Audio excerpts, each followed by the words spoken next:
Police की तरफ से दी जाती है। जैसा कि आपको जानकारी है कि खैरीघाट थाना क्षेत्र में एक 7 साल की बच्ची का जो है वो गला घोंट के हत्या की गई थी।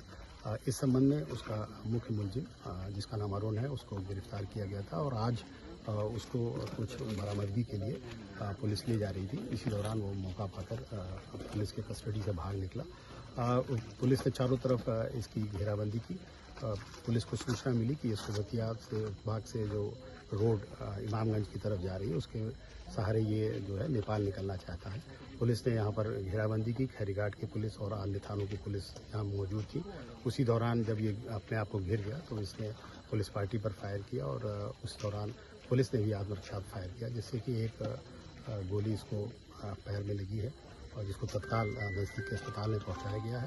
और इसके पास से एक 312 बोर का एक तमंचा मिला है और पुलिस इसमें आगे की वैधानिक कार्रवाई कर रही है।